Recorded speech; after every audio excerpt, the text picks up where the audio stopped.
On est avec monsieur William Gomis, qui est avec nous, qui nous accorde une interview. Merci, William, de nous accorder une interview. C'est la deuxième fois qu'on t'invite sur notre chaîne YouTube. C'est toujours un plaisir de t'accueillir et là, on t'accueille donc, quelques jours, hein, quelques semaines maintenant de ton combat à C'est ça. l'UFC Paris, édition 4 à Paris. On peut dire que tu es le monsieur UFC Paris puisque tu as participé finalement tu vas participer à toutes les éditions jusque-là, des UFC Paris, je crois que tu es le seul d'ailleurs. Hem, donc voilà, on va parler de tout ça. Tout d'abord, comment est-ce que tu vas?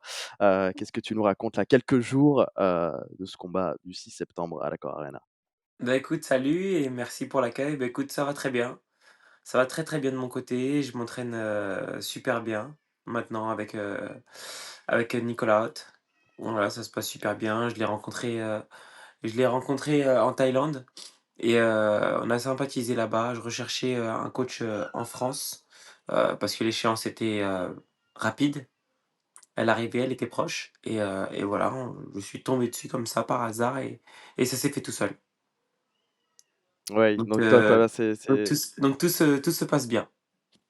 bon, bah, c'est au top alors à quelques semaines du combat, contre Robert Truchalla. On en parlera évidemment dans ce podcast, dans cette interview, tout à l'heure. On reviendra aussi sur, Nicolas, ta collaboration avec lui, aussi, l'un des coachs français les plus en vie aussi du MMA actuellement, donc Oui, pas mal de aussi. bonnes choses qui se profilent.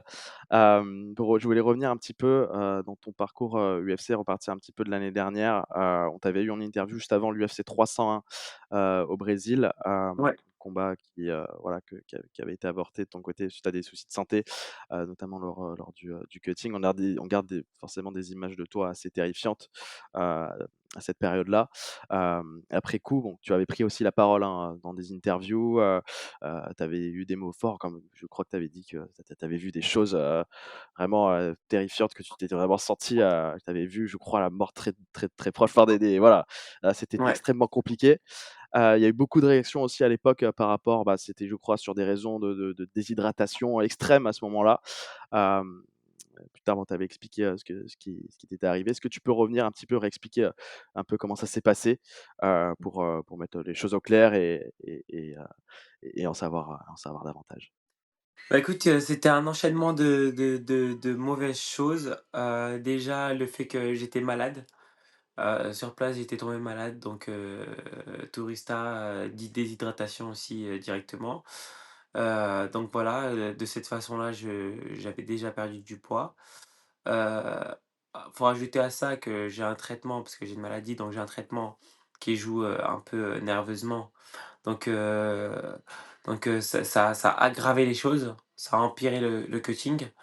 Donc c'était vraiment, un cocktail explosif, quoi. En plus du cutting après derrière que j'ai fait, donc voilà, Ouais, déshydraté complet, vomissements, enfin tout qui allait pas, quoi. ouais. Non, oui, c'était, une tourista donc ouais, on sait que dans des pays, dans ce genre de pays, tu peux attraper par la nourriture ou par même boire, quelque chose qui passe pas et t'amener aussi avec toutes les complications derrière, comme tu disais, le cutting, ça plus ça, au bout d'un moment, ouais, c'est ça casse. Bon, on a vu que tu avais quand même, pu recombattre la même année, donc à Paris, un petit peu plus tard en septembre face à Joanderson Brito que tu as battu donc à domicile, Ouais. après, un super combat. Voilà, tu avais pu quand même, directement, enchaîner, et repartir sur de bonnes bases. J'avais une question parce que, tu rates à ce moment-là l'UFC 301, combat face à Jean Silva, qui est UFC aujourd'hui en haut de sa 301? trajectoire.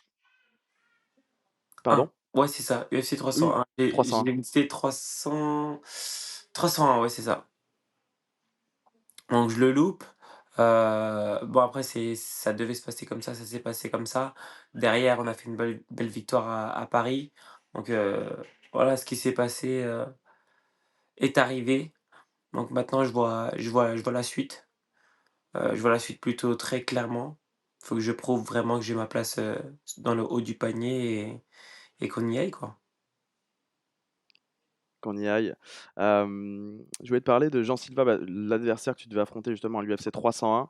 Avec du recul, quand tu vois son parcours de son côté, est-ce que tu as pas des regrets particuliers, mais comment se serait déroulé, c'est du conditionnel, hein, un combat face à Jean Silva s'il avait eu lieu? Mais écoute, on saura jamais. On saura jamais. Ouais, Je veux pas te dire que j'aurais perdu. oui, c'est Donc clair. Non, mais je vais juste te dire j'imagine que que quand j'aurais tu vois son gagné. parcours Et c'est aussi. oui, bah, il a un très, très beau parcours. Après, je trouve que c'est un parcours qu'aurait pu avoir, Brito, tu vois? Avant de m'affronter, c'est un parcours qu'aurait pu avoir Brito. C'était, le gars dont tout le monde parlait. Donc heu, ouais, la réponse, c'est on saura jamais et j'espère qu'on le saura un jour.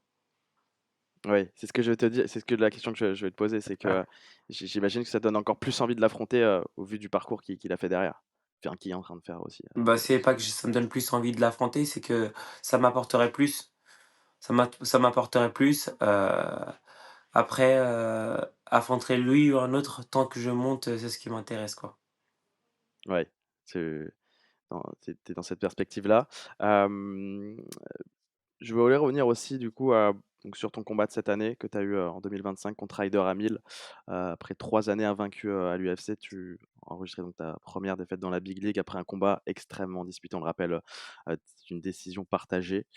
Mmh. Hem, est-ce que en revoyant le combat, est-ce que tu as compris pourquoi tu as pas pu t'imposer ce soir-là? Parce qu'avec du recul, enfin, avec du recul, qu'est-ce que tu as appris au travers de cette défaite? Bah, déjà, j'ai appris qu'il était très solide, qu'il savait encaisser les coups.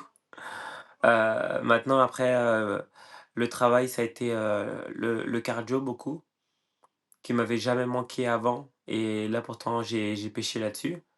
Je pense que si j'avais eu le cardio de finir fort sur le troisième, il y aurait pas eu de doute.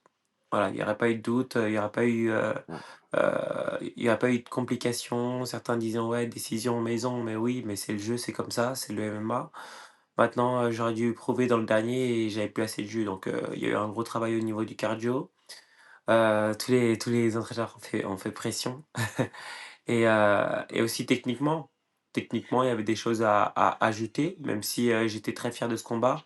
J'ai pu me libérer, montrer un peu, mon panel technique. Voilà, j'ai pu montrer pas mal de choses. Donc c'est un combat que j'ai apprécié et qui m'a appris beaucoup. ouais. Ouais, ouais, c'est pas un combat jeté à la poubelle effectivement, non, tu as pu travailler aussi dessus et enregistrer des choses pour aussi préparer la suite et les prochains combats, j'imagine, William. Bien Hem, sûr. comment est-ce qu'on gère, une première défaite à l'UFC comme ça quand on était invaincu dans l'organisation? Heu, j'imagine que c'est, enfin, forcément compliqué après chaque défaite, chaque athlète qui perd un combat, c'est pas la chose la plus facile. Comment est-ce qu'on enregistre comme ça, comment est-ce qu'on rebondit Bah, écoute, mentalement aussi?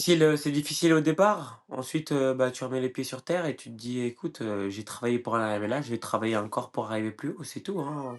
J'ai pas eu, de dépression ou de trucs, pour me dire: «Putain», non, j'ai pas eu tout ça. Ce que je me suis dit, c'est tout simplement: «Faut que je retourne m'entraîner, faut que je devienne meilleur et que ça n'arrive plus». Simplement, ouais. Ouais, retour à l'entraînement, se reconcentrer sur ses objectifs, repartir du bon pied, j'aimerais évoquer aussi avec toi, dans ce cadre-là, plusieurs changements que tu as opérés cette année, à la fois au niveau de ton management et aussi au niveau de ton gym et des coachs qui t'entourent. Tout d'abord, tu as quitté le Management Factory, donc il y a peu de temps pour rejoindre First Round Management. Ouais. Donc c'est une grande structure, hein, de management qui gère notamment, bah, les énormes stars à l'UFC, je crois que John Jones, Ilia Topuria aussi. Hem, qu'est-ce que, ce nouveau cadre-là va t'apporter? Et aussi, bah, pourquoi changer maintenant? Pourquoi ce timing? Est-ce que tu peux nous en dire plus un petit peu sur tout ça? Pourquoi ce timing? Il y a pas de raison exacte. Voilà, First Round Management, je les connais, je crois que ça fait 4 ans. 4 ou 5 ans, je les connais, First Round Management.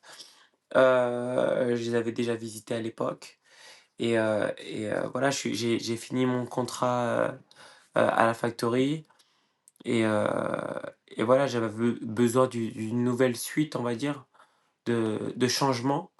Voilà, c'est ce qui est arrivé. Maintenant, je sais qu'ils font du bon travail.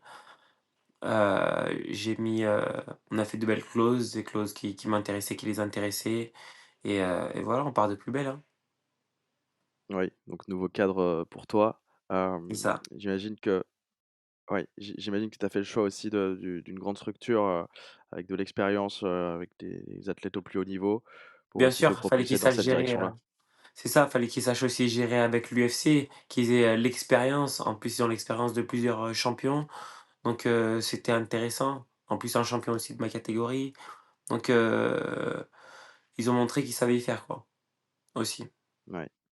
Est-ce que du coup, tu as plus, entre guillemets «de chance» ou, ou d'objectifs, pas d'objectifs, mais de perspectives pour obtenir des combats qui t'amènent vers le top 15 plus que tu en aurais eu peut-être au Management Factory, où, tu mets C'est une plus de chance de ton possibilité, côté avec ça? Ouais. c'est une possibilité. Maintenant après tout ce qui fait la différence, c'est ce qui fait la différence, c'est ce qu'on fait, dans la cage. Donc je te redirai ça après le prochain combat. Je te redirai Yes, ça après le yes. prochain combat, si on a un bonus ou si on fait une grande guerre. Là, je pense que voilà, ça va être bien. Yes, carrément. Tu as aussi quitté le MMA Factory, donc ça a été annoncé il y a quelques jours, quelques semaines, pour rejoindre donc la team de Nicolas. Tu en parlais, en début de l'interview, avec une équipe autour de toi quand même vraiment, vraiment solide. Pourquoi ce choix? Qu'est-ce que cette team va t'apporter? Tu les connais déjà, tu m'as dit que Nicolas Haute, tu l'avais, rencontré, en Thaïlande, je sais pas si tu avais déjà travaillé avec lui par le passé. Il y a beaucoup d'anciens Alors du MMA. je le connaissais pas déjà et j'ai pas quitté la factory pour aller chez Nicolas Hott. Ce qui s'est passé, c'est que donc j'ai quitté la factory et ensuite j'étais parti faire un début de prépa en Thaïlande et comme par hasard, il y avait Benoît qui était dans le même club où je suis allé. Il y avait Nicolas du coup et il y avait aussi Maxime, mon coach de lutte qui était là. Donc heu donc on a commencé à s'entraîner, un peu ensemble. J'ai vraiment apprécié, comment Nicolas coachait, sa façon de coacher, de même de s'exprimer, hein, donc je me suis dit: «Mais attends, mais pourquoi pas, quoi?» Et donc de là, on a discuté et on s'est dit que ça pouvait être bien de travailler ensemble. Donc je suis rentré à Paris, je suis allé dans sa salle et ça s'est très bien passé. Oui, donc ça s'est vraiment fait par hasard. C'est marrant ce que tu me dis parce Vraiment que par hasard, c'est ouais, dingue, hein, c'est, en Thaïlande. c'est fou parce que, ouais, si tu fais bien de le préciser, j'en profite pour dire, bah, Benoît Saint-Denis prépare aussi son combat pour Maurice Ruffier. C'est vrai qu'il était en Thaïlande, et que tu l'as croisé donc à ce moment-là. Tu as aussi tourné avec Benoît? Oui, aussi, Ouais? exactement. Ouais. OK. Ouais, Donc non, franchement, c'est top et aussi, pareil, dans les sparring, il me coachait aussi un peu, Nicolas et je trouvais que son approche était intelligente donc voilà, ça s'est fait comme ça. ah ouais, Nicolas Haute, quand tu l'entends parler, quand tu vois son approche, c'est assez impressionnant, quand tu vois, ça a l'air d'être vraiment incroyable quand tu as un gars comme ça derrière toi, quoi. Ouais, c'est beau, c'est beau, C'est, c'est beau. Et puis il a eu pas mal de succès aussi par la suite, hein, avec d'autres combattants aussi, de l'UFC. Il a réussi à amener notamment Nassourdine, bah, là où il est, aujourd'hui. Bien sûr. Hem, j'aimerais poser la question sur, tu m'as dit que tu avais quitté le MMA Factory et le management. Est-ce que tu les as quittés en même temps? Est-ce que tes contrats de management et de gym étaient liés avec, Oui, en même temps, ouais. ouais, OK, donc Oui, je crois que oui, oui, en même temps. OK, d'accord. Donc c'était aussi, ouais, logique, du coup que tu changes à la fois de cadre, du coup de management en même temps que cadre, OK, très bien. Et du coup, tu es allé en Thaïlande, pour le Muay Thai, j'imagine, C'est pour ton ça, le début de pied-point? préparation, j'avais envie d'être, bien dans mon pied-point et voilà, ça m'a fait du bien d'aller là-bas. OK. Non, mais Ouais, c'est, c'est tout à fait, logique et prometteur donc pour ton combat, UFC Paris, on le rappelle, contre Robert Rouchala sur, la carte du UFC Paris 4 le 6 septembre prochain. Pour clôturer ce chapitre donc management et gym, changement qu'on a eu cette année, question que je suis obligé de te poser William, tu as quitté MMA Factory et Management Factory, bien qui sont donc les structures de Fernand Lopez. Est-ce qu'il s'est passé quelque chose avec Fernand ou absolument rien? on est obligé de rien dans la vie. Tu viens de me dire, je te pose la question parce que je suis obligé, tu es obligé Oui, de voilà, non, je te réponds, il s'est absolument rien passé du tout. d'accord, Si j'ai un souci, je peux l'appeler aujourd'hui et OK. il me soutiendra, tu vois? Il y a vraiment rien. OK, c'est bon à savoir. Tout le monde sait maintenant. On s'évitera qu'on ait des commentaires, ou des questionnements derrière, mais tu fais bien de clarifier la chose. Hem, oui, je voulais te reparler, par rapport à l'interview qu'on avait fait l'année dernière ensemble et ce qui s'était passé, par la suite. Tu me disais, vouloir être le premier Français à devenir champion UFC. Là, on est en 2025, ça va faire 3 ans que tu es à l'UFC, tu as 28 ans, tu es en 4-1. Combien de temps, est-ce que tu te donnes pour arriver à la ceinture aujourd'hui? Quand aujourd'hui tu es toujours pas dans le top 15, tu t'aspires à y rentrer dans les, au travers des prochains combats. Combien de temps tu te donnes? Quel est ton plan, aussi, de carrière? Je me donne pas un temps exact. Maintenant, j'aimerais que ce soit le plus tôt possible. Écoute, j'aimerais que ce soit le plus tôt possible. Heu, Franchement, en fait, l'UFC, c'est tellement, tu vois, j'apprends avec le temps et l'UFC, c'est tellement incroyable. Ce ta carrière peut être ralentie, comme elle peut être accélérée d'un coup. C'est-à-dire que tu as des gars qui peuvent arriver et on n'entend pas parler d'eux et en 4 ans, boum, tu les vois tout de suite faire un title shot. Donc c'est hyper intéressant. Après moi, ce que j'aimerais dans l'idéal, ce serait de dans 3 ans, faire partie du top 5 et puis, après avoir ma chance pour la ceinture. Maintenant c'est Dieu qui décide, et voilà. On attend, on patiente, on travaille et on prend les choses comme elles viennent. Ouais.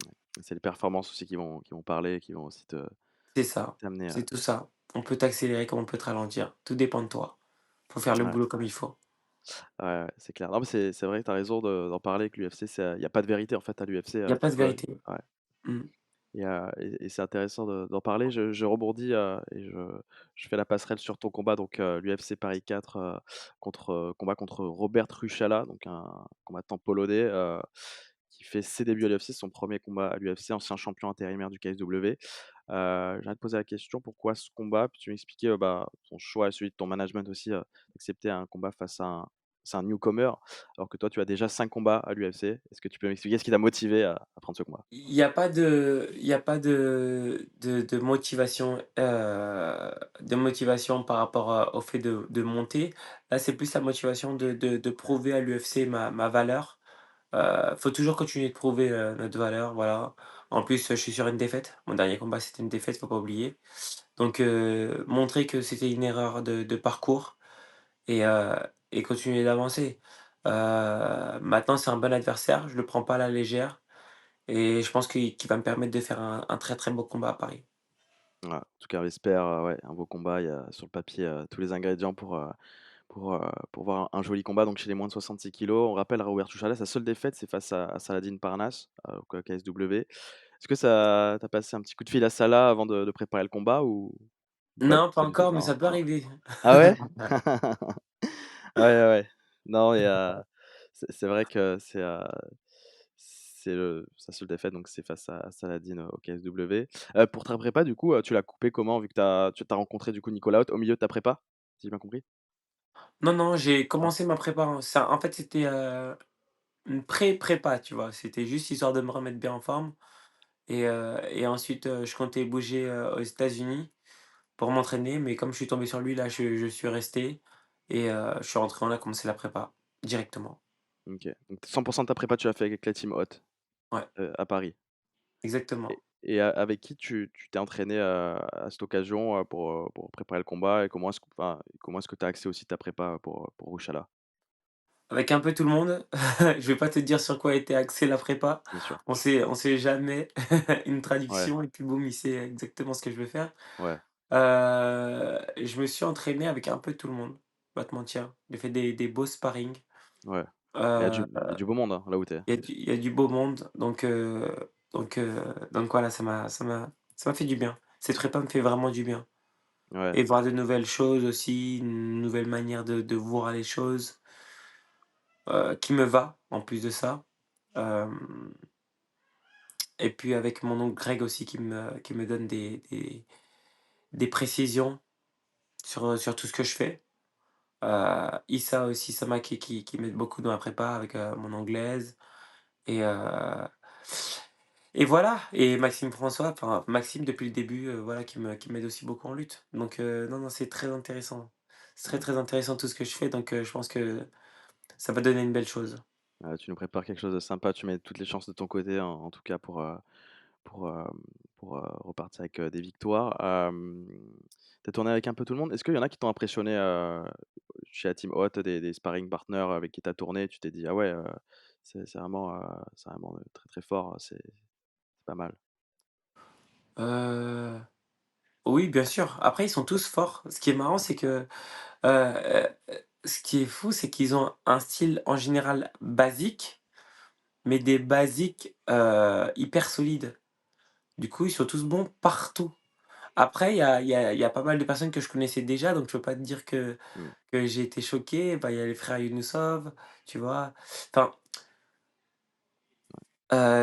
ils sont tous vraiment forts. Il y a Benoît aussi, qui m'a surpris parce qu'il est très puissant en lutte et je savais même pas qu'il était aussi puissant que ça en lutte. Donc heu, non, c'est une belle découverte, une belle équipe, ouais. Ouais, ça promet de belles choses pour la suite une aussi, très, très belle équipe. Ouais. dans ta progression, ça c'est cool, tu bien entouré, pour la suite. Mmh. Ouais, je vais te poser la question aussi, c'est ta 4e apparition, hein, consécutive à Paris. Hem, Il y a même des amateurs, juste, il y a même des amateurs qui me surprennent et qui sont très, très forts. Bon, début pro bientôt, je pense, mais ah tous ouais? vraiment f ouais, tous vraiment forts. Il y a des pépites avec qui tu as tourné, chez la Team Ouais, Hot qui ouais, vont ouais.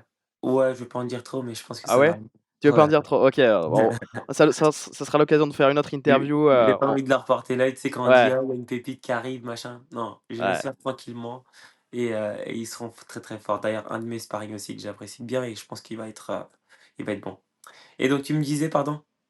ouais, je te disais par rapport, ouais, à ta 4e apparition à Paris, donc ça rend, la chose un petit peu habituelle, de voir William Gomis sur une carte de l'UFC Paris. Est-ce que cette habitude rend l'événement pour toi plus confortable ou, plus exigeant, on va dire, parce que, tout le monde t'attend, aussi au tournant, tu es, sur ces cartes chaque année? Je dirais plus exigeant, parce qu'on a un public exigeant, donc s'ils te revoient encore et encore et encore, vaut mieux que ce soit de mieux en mieux en mieux. Donc Ça, c'est clair. voilà, donc non, non, je dirais que là, il y a pas plus de pression, mais il y a plus de motivation. OK. Non, mais c'est bon à savoir. 4e apparition, donc je disais, 4 éditions pour toi à Paris. Tu es le seul à avoir fait, tous les UFC Paris. Tu es le seul athlète, hein, à avoir fait toutes les éditions de l'UFC à Paris. En comptant donc celui qui arrive, les fans te voient donc un peu, aussi comme l'un des symboles du MMA français au travers de cette étiquette du monsieur UFC Paris. Est-ce que tu ressens toi, une responsabilité de représenter quelque chose d'à chaque fois de plus grand que toi? Est-ce que combattre à Paris, est plus important que tout le reste, pour toi? Parce qu'on te voit chaque année sur ces cartes. Bah, écoute, pour moi, c'est important de combattre à Paris parce que voilà, les fans, du MMA français sont importants pour le MMA français et pour moi. Donc oui, ça fait toujours plaisir de combattre, à Paris. Maintenant, pour moi, un combat, ça reste un combat. C'est-à-dire que tous les combats sont importants, tu vois? Oui, Je dirais pas que combattre, faire un combat ici est plus important que tous les autres. Non, un combat reste un combat. Maintenant, ce qui va changer, c'est que je préfère combattre ici. Je suis mieux, je suis avec les miens, on est à la maison et on met le feu. Bien sûr que ouais, c'est mieux, mais ouais, pas plus important. Chaque combat est important. ouais, c'est clair. Ouais, chaque combat est important et surtout chaque combat est compliqué à l'UFC, hein, on va pas se cacher aussi. C'est ça, chaque combat, on nous donne du fil à retordre. Ah ouais, donc ouais, on va voir, cet affrontement, le 6 septembre, je le rappelle, l'UFC Paris, 4. Au-delà de l'UFC Paris, on parlait tout à l'heure un petit peu de tes objectifs, donc bon, le but, hein, sera évidemment de t'imposer, le 6 septembre. Quels sont, pourraient être tes objectifs, sportifs par la suite pour 2026 notamment? Est-ce que, l'idée serait d'être peut-être plus active, d'affronter des combattants classés, d'entrer dans un top, qu'est-ce que tu as derrière la tête? Est-ce que tu aussi tes objectifs changent d'une année à l'autre? Est-ce que c'est quelque chose qui peut changer ou c'est que tu restes sur une idée, un Non, il y a filtre rien qui conducteur? change. Franchement, la Ouais, réponse, elle est simple et rapide. Faut ouais, J'aimerais combattre 3-4 fois, 2026 et puis, avoir sur la fin ou même au milieu, avoir un top 15 et ce serait parfait, quoi. OK. Donc L'objectif, c'est de monter, au plus vite. Maintenant, je commence à prendre de l'expérience et plus les combats vont passer et plus je vais prendre de l'expérience et puis, plus le niveau va monter, plus mon niveau aussi va monter donc voilà, je veux juste avancer. OK. On va suivre ça, cette progression qui continue, qui est constante. Dernière question autour de l'UFC Paris, là, il y a eu un choc qui a été annoncé, sur la carte un petit peu, en dernière minute, entre un gars qui vient de signer un Lozenne Keita, un francophone, une des pépites, du MMA francophone. C'est en plus dans ta catégorie, les moins de 66, qui va affronter, Patricio Pitbull. Est-ce que, tu as un avis sur ce combat? Est-ce que tu connais Lozenne? Est-ce que, de quel œil tu vois ce combat, ajouté sur la carte? Alors je le connais non, pas vraiment, on s'est déjà croisés. Maintenant sur le combat, franchement, je le vois plutôt gagner. Ouais, je le vois plutôt gagner, même si Patricio Pitbull est très fort. Je le vois devant, je le vois vraiment devant. Sur ses 5 derniers combats, Patricio enfin, il est plutôt sur la fin déjà, je trouve. Alors que là, on a un jeune qui est explosif, qui a faim, voilà, il fait partie de cette nouvelle génération où on a la dalle. Donc non, je le vois vraiment, gagner. Ouais. Est-ce que, c'est vrai que c'est un choc de génération aussi, hein. Tu disais, C'est Lozeni un est choc jeune, de génération, je crois qu'il a presque 40 ans maintenant. ouais, c'est clair, il a 38, quelque chose comme ça et je crois que Lozeni Keita, il a ton âge, je crois, pas loin de Ouais, c'est ça. Donc ton non, je âge, pense qu'il va gagner, ouais. clairement. Il va être Est-ce que devant. Ouais. Est-ce que tu apprécies son style à Eugène Keita dans la cage? C'est assez impressionnant, double champion de l'Octogone et il Ouais, fait des combats assez incroyables. ouais. Et ouais, ouais, ouais, j'avais déjà vu un combat, j'ai déjà vu un seul combat, heu et c'est magnifique ce qu'il fait. Il a du débit, il va vite avec les poings et c'est beau à voir. Ouais. Ouais, quand il touche aussi, j'ai l'impression que ça fait mal aussi quand vraiment il a quelque chose, d'assez incroyable. On va suivre ça donc sur cette carte de l'UFC Paris, où tu seras sur la même carte face à Robert, Rouchala. J'ai quelques questions d'actu, William, sur le MMA, sur l'UFC en général. On tourne cette interview au lendemain de l'UFC 319 Ouais. avec, l'un des chocs de l'année qu'on a eu, cette nuit entre DDP et Ramzat. Est-ce que Mmh. tu as regardé le combat? Est-ce que tu as quelque chose à dire là-dessus? Est-ce que tu as été impressionné par Ramzat? Bah, écoute, non, j'ai eu un événement familial, du coup, je pouvais pas regarder le combat. Maintenant, j'ai vu un peu ce qui s'était passé et je trouve je trouve que ça a été impressionnant les stats. Le temps de contrôle, il est impressionnant. Donc je dirais, dommage pour Dricus et magnifique pour Khamzat ce qui s'est passé. Ouais. Ah tu est-ce que tu J'ai ça t'attendais est-ce que tu t'attendais à ce scénario, avant le Je combat? m'attendais pas du tout, à ce que Khamzat Chimaev gagne à la décision. Je m'attendais pas à ce scénario, donc c'est qu'il a dû faire un grand entraînement, cardio max, tout, donc vraiment il s'est préparé. Bah, écoute, c'est pour prendre la ceinture, donc en vrai, avec l'acharnement, il a dû bien bosser et il a fait ce qu'il fallait, hein. Ouais, c'est clair et en plus des stats impressionnantes, tu le disais, hein. Je crois que c'est le deuxième plus gros record de l'UFC en termes de temps de contrôle, plus de 21 minutes. C'est Un truc, ça, c'est impressionnant. magnifique. Ouais, non ça c'est vraiment incroyable ce qu'il a Vraiment réalisé. pas tu pas envie d'être à la place de Dricus, quoi. Et pourtant il défendait bien Dricus en vrai, quand tu Mmh. vois, il s'était préparé à défendre et cetera, Mmh. même avec son physique heu, c'est un gros 84 Dricus, il a Mmh. vraiment, Ouais, pas démérité non plus, mais face à Ramzat, c'est vrai que c'est compliqué c'est de ça. voir le jour, on va dire. Les amis, pour parier, c'est sur Unibet que ça se passe. Vous avez jusqu'à 100 € de bonus offert sur votre premier pari avec le code ActuMMA. Les paris sportifs sont interdits aux mineurs. Jouez avec modération. Hem, J'aimerais enchaîner. Est-ce que tu veux nous donner, j'ai préparé quelques combats donc qui sont hypothétiques ou qui ont été confirmés, hein, pour les mois à venir. Nous donner des pronos et dire un petit peu ce que tu penses de ces combats. Tout à l'heure, on parlait de BSD contre Rufi qui est sur la carte, qui est en co-main event d'ailleurs de l'UFC Paris, sur la carte sur laquelle tu vas combattre. Qu'est-ce que tu penses, comment tu vois ce combat? Personnellement, je vois BSD gagner, en lui roulant dessus, en lui mettant la main dessus, l'amener au sol et je le vois gagner en ground and pound. Finir en ground and pound par TKO? Ouais, ouais. OK, Même si c'est pas au deuxième, même si c'est au troisième, ça peut le faire aussi. ouais, Je pense fin du deuxième, mais ça peut aller au troisième. ouais. Il a certainement, ouais, une meilleure lutte. Après, Rufi, on l'a pas vu au sol, hein, aussi. On l'a pas vu, Donc ouais, c'est ça. ça va être intéressant de ce point de vue-là. Le main event de ta carte, Imavov Borralho, ça a beaucoup parlé entre les 2. Ça s'est beaucoup chauffé. Borralho donc du coup qui était le remplaçant de l'UFC 319 qui a fait la pesée et cetera, mais qui n'a pas combattu. Est-ce que tu penses que ça peut avoir un préjudice pour lui, pour sa prépa à Paris, refaire un autre cutting, une autre pesée et cetera? Imavov Borralho, qu'est-ce que tu vois comme scénario? Bah, je vois Nas gagner, il y a pas à réfléchir, je le vois gagner très clairement, en pied-point. En le surprenant dès le début, puisque je sais que les brésiliens sont très émotifs. Du coup, dès le début, s'il est surpris, il va perdre ses moyens et heu et je vois bien une victoire, par KO au troisième. Qui est au 3e round pour Nassour? Ouais, pareil au OK, troisième. Ouais, c'est possible, hein, en tout cas, ce serait cool qu'il puisse faire ça et puis Mmh. c'est le titre après, hein, s'il gagne. KO ou arrêt de l'arbitre, parce qu'il en prend trop. OK. Mmh. Non, mais on va suivre ça. OK, c'est ton prono. Hem, Topuria Tsarukyan, si le combat venait à s'officialiser, à se faire, d'ici la fin d'année. Oh putain, c'est difficile là. Ah, c'est dur, hein? Heu Écoute, je pense que ce combat se fera jamais, mais je franchement Topuria, je trouve que c'est vraiment, vraiment bien.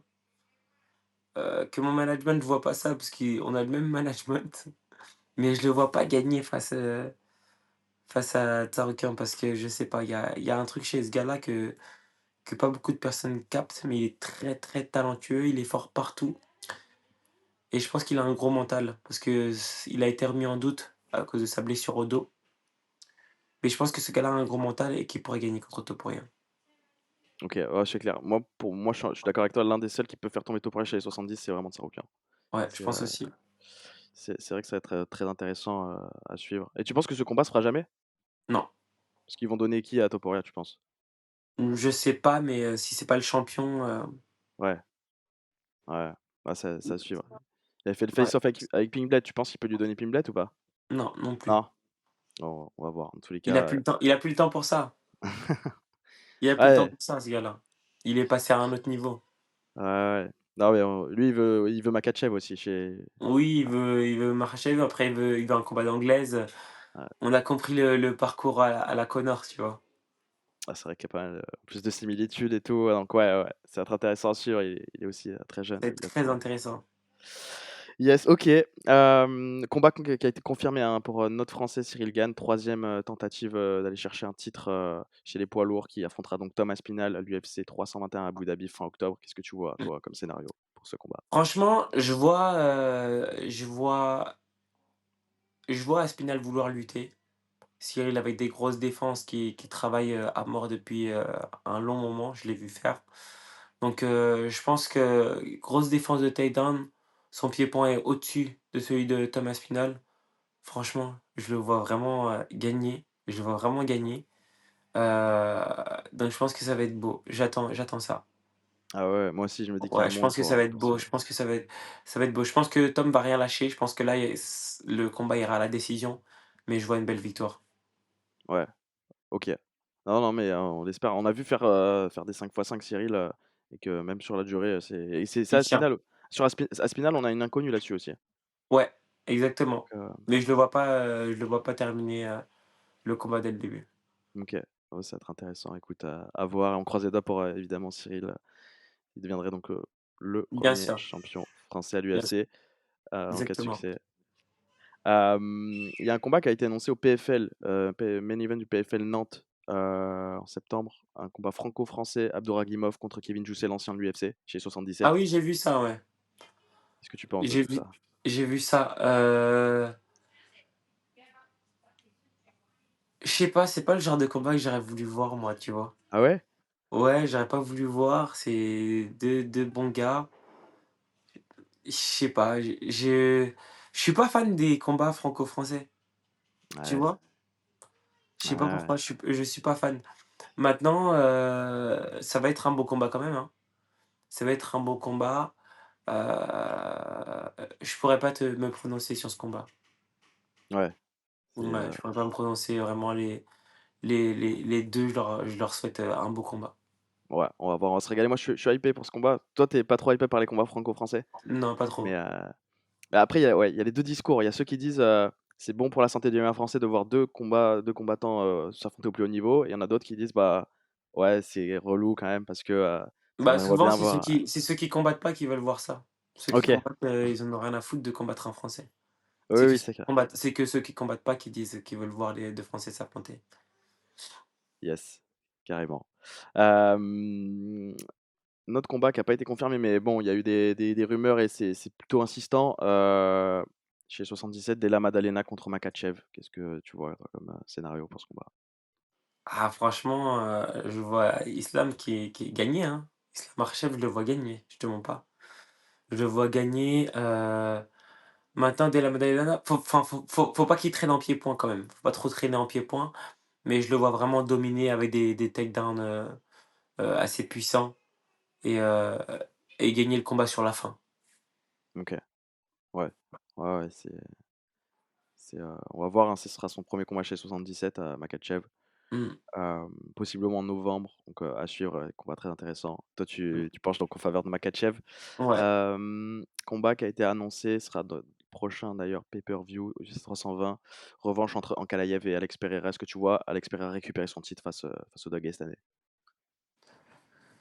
Est-ce que je le vois faire un gros comeback? Non, je le vois pas faire un gros comeback. Non. Je pense qu'il a trouvé le médicament pour Pereira et ça va être compliqué pour lui de récupérer et je pense même que là, ça risque d'être encore plus compliqué. OK. Ah, mais je suis un peu d'accord avec toi, ouais. Ankalaev, c'est vraiment Ouais, un monstre, hein. ouais, clairement. Yes, yes, OK, je OK, un combat qui est hypothétique, mais qui pourrait vraiment se faire, qui pourrait rapidement se faire, peut-être l'année prochaine, Ramzat contre Nassourdine Imavov. Je vois Nas gagner, mais très difficilement, avec un Khamzat qui maintenant a du cardio pour tenir en lutte pendant longtemps. Faut savoir que Nas aussi a une très grosse lutte, parce qu'il monte beaucoup de pieds-points, mais il a une très grosse lutte. Donc il pourrait s'en servir pour les défenses. Maintenant, je trouve qu'il a un meilleur pied-point. Il a un meilleur pied-point que Khamzat Chimaev. Donc je le vois gagner, mais à un combat où les 2 auront sûrement, perdu des plumes. Je pense que ça va être une belle guerre. Ouais, et une Une belle décision. guerre. Bah, de toute façon, ce combat est hypothétique, mais il va arriver. Il va arriver, les 2, voilà, c'est les 2 seuls qui méritent cette ceinture, je trouve. Ouais, c'est clair, bah, Nassour, ça fait un moment qu'il est numéro 1, qu'il est vraiment pas Mmh. loin de la ceinture. Donc là, ouais, ça pourrait se faire. Il demande la ceinture et je pense qu'il va finir par l'avoir, hein. Pour moi, il va finir par l'avoir. Ouais, ah, ça serait Mais la mérité, différence de pieds-points, elle est énorme et la différence de lutte, elle est très serrée. Donc tu vois ce que je veux dire? Je trouve que la différence de pieds-points va être beaucoup plus grande. OK. Que la Donc différence de lutte voilà, qu'il y a les 2. Ouais, que la différence de lutte qu'il y a entre les 2. OK. Ouais, bah, l'objectif, c'est pour Nassour, ça va être évidemment, ouais, de garder le combat debout, Je pense, oui. et de développer, en Mmh. striking. Et donc tu vois quoi? Plus une décision pour Nassour aussi, après un gros combat? Franchement, mais c'est la folie, hein. Mais je pense qu'avec un gros cardio, il peut le terminer, hein. Ah ouais, OK. Bah, ouais, on a déjà vu Khamzat flancher, hein. Ouais, ouais, ouais. Contre Burns, ouais. On l'a déjà vu flancher, contre comment il s'appelle le brésilien là? Burns? Contre Burns, on l'a déjà vu flancher. Attention, il a pris un coup, il était pas bien. Sauf Mmh, que je pense que les coups de Nassourdine font encore plus mal donc voilà.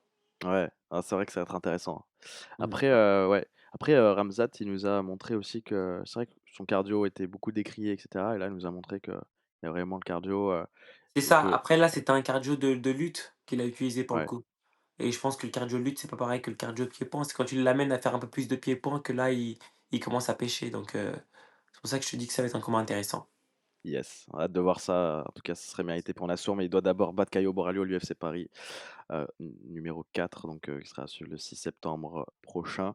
Dernier combat, bah, lui, il est hypothétique, mais il devrait aussi, arriver, hein, c'est un choc franco-français. Je sais pas si tu les aimes ceux-là, mais c'est la revanche entre Baki et Doumbé. On en parle depuis, quelque temps. Je sais pas si ça va vraiment se faire, mais, qu'est-ce que tu vois pour la revanche si elle venait à s'officialiser?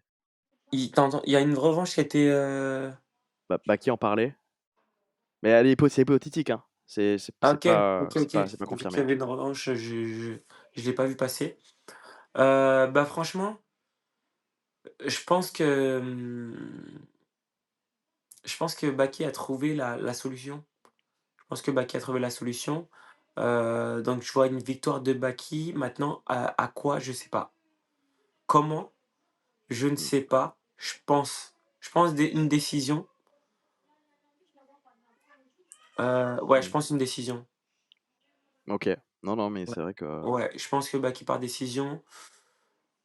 Terminer en Groenland Pound, je sais pas parce que Doumbé se relève plutôt bien. Mais non, je pense qu'il y a une victoire par décision ouais, et un ça beau combat et un beau combat, un très beau combat, je pense. OK. Ouais, c'est vrai parce que le 1er combat était jusqu'à la à l'histoire de l'épine, le combat était quand même assez serré, tu vois? Je crois qu'il y avait un round, chacun. Ouais, c'est ça, le combat était assez serré. Après il y avait, pas mal de takedown. C'était un beau combat, hein. C'était un très beau combat même. Ouais, ouais, ouais. Donc ouais, je le vois se dérouler un peu de la même manière. OK, ah bah, on va voir si ça s'officialise, dans les mois à venir, pourquoi pas pour l'année prochaine, on va suivre ça. Voilà William, je sais pas si tu as un message à faire passer, pour la suite de ta carrière, pour, ceux qui te suivent, ceux qui te découvrent aussi, qui vont devoir combattre à l'UFC Paris, édition donc numéro 4 face à Robert Rouchala.